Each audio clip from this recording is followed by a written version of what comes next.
অভিনেতার অকাল মৃত্যু। তালসারীতে রাহুল বন্দ্যোপাধ্যায়ের মৃত্যু হলো কিভাবে, কোন পরিস্থিতিতে মৃত্যু হলো প্রতিভাবান অভিনেতার, এখনো পর্যন্ত এইটাই হয়ে দাঁড়িয়েছে সবথেকে বড় প্রশ্ন, যেটা আরো বিস্তারিতভাবে জানার জন্য সরাসরি আমি নিউজ রুমে চলে যাব। অতনু হালদার আমাদের প্রতিনিধি রয়েছেন। এখনো পর্যন্ত এইটা অতনু জানা গেছে যে দুদিনের শিডিউলড শুটিংয়ে পুরো টিম তালসারীতে গিয়েছিল, কিন্তু কিভাবে দুর্ঘটনা ঘটলো, কখন ঘটলো এই দুর্ঘটনা? দেখো, যে ঘটনা নিয়ে কালকে থেকে এরকম তোলপাড় চলছে, যত সময় যাচ্ছে ঘটনাটা ঠিক কী ঘটেছিল তার বিভ্রান্তি আস্তে আস্তে কাটছে এবং স্পষ্ট হচ্ছে। সাধারণভাবে যে জায়গায়, আমি প্রথমেই দুটো জিনিস বলে রাখি, যে জায়গায় এই ঘটনাটা ঘটেছে এখানে সাধারণভাবে কেউ সমুদ্রে নামেন না। তার কারণ এই জায়গাটায় প্রচুর উঁচু নিচু ঢাল আছে এবং চোরা বালি আছে, জায়গাটা বিপজ্জনক। সাধারণভাবে কেউ নামেন না, গেলে পরেও এখানে কেউ বোটে করে যান।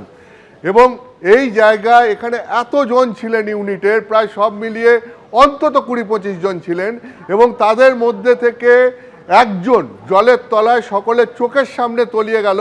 এ ঘটনা রীতিমতো অস্বাভাবিক এবং এই ঘটনা নিয়ে বিভিন্ন প্রশ্ন উঠছে, যা ওটা খুব স্বাভাবিক যে কেন এরকম ঘটনা ঘটলো এবং যাদের যাদের দায়িত্ব ছিল তারা কি আদৌ দায়িত্ব পালন করেছিলেন।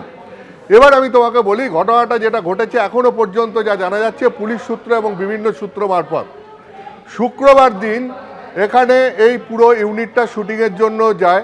শনি এবং রবিবার দুদিন শুটিং ছিল, কালকে শুটিংয়ের শেষ দিন ছিল। শুটিং শেষ হওয়ার পর প্যাক আপ হতে শুরু করেছিল আস্তে আস্তে, এবং সেই প্যাক আপের পর চলে আসার কথা ছিল সবার, কালকে অনেকের এবং বাকিদের আজকে। তো এর মাঝখানেই ঘটনাটা ঘটে গেছে বিকেলবেলায়, গতকাল বিকেলবেলায় ঘটনাটা ঘটে। কি হয়, যেটা জানা যাচ্ছে, যখন ঘটনাটা ঘটে তখন শুটিং চলছিল এবং এই ঘটনার দৃশ্যের একটা অংশ পর্যন্ত শুটিংয়ের ক্যামেরায় ধরা পড়েছে, যে ক্যামেরা থেকে ভিজুয়াল ইতিমধ্যেই পুলিশ বাজেয়াপ্ত করেছে। অর্থাৎ এরকমটা নয় যে শুটিং শেষ হয়ে যাওয়ার পর ঘটনাটা ঘটেছে। যদি ঘটতো তাহলে ঘটনার প্রায় অর্ধেক পর্যন্ত, আমি তোমায় বলছি, সেই দৃশ্য পরম্পরা কি ঘটেছে সেটা ওই শুটিংয়ের ক্যামেরায় রেকর্ড হতো না। কি দেখা গেছে সেখানে, যা জানা যাচ্ছে যে শুটিং চলছিল, এরপর যেটা দেখা যায় রাহুল এবং শ্বেতা, এই দুজন, রাহুল বন্দ্যোপাধ্যায় এবং শ্বেতা মিশ্র, এই দুজন অভিনেতা অভিনেত্রী হাত ধরে সমুদ্রের দিকে এগিয়ে যাচ্ছেন। অর্থাৎ যেখানে তারা দাঁড়িয়েছিলেন সেখানে গোড়ালি থেকে হাঁটু অবধি জল ছিল, তারপর হাঁটু জলের থেকেও আরও তারা সমুদ্রের দিকে এগিয়ে যাচ্ছেন। এরপর যেটা দেখা যায় যে হঠাৎই শ্বেতা মিশ্র তিনি পড়ে যান, এবং তারপর দেখা যায় যে রাহুল বন্দ্যোপাধ্যায়ও পড়ে যান। পরপর দুজন জলে পড়ে যান ওই হাঁটতে হাঁটতে যখন এগিয়ে যাচ্ছেন।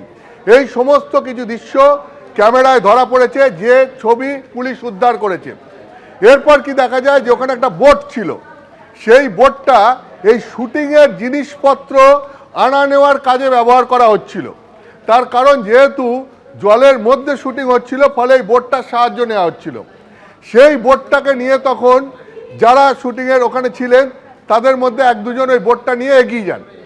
ওই বোটটা এগিয়ে যাওয়ার পর সেখানে শ্বেতাকে তোলা হয় এবং শ্বেতা মিশ্রকে তুলে পাড়ে নিয়ে আসা হয়। কিন্তু রাহুল বন্দ্যোপাধ্যায় ততক্ষণে জলের তলায় তলিয়ে গেছেন। এই পর্যন্ত আমি যে তোমাকে বললাম, এই পর্যন্ত দৃশ্য ক্যামেরায় ধরা পড়েছে।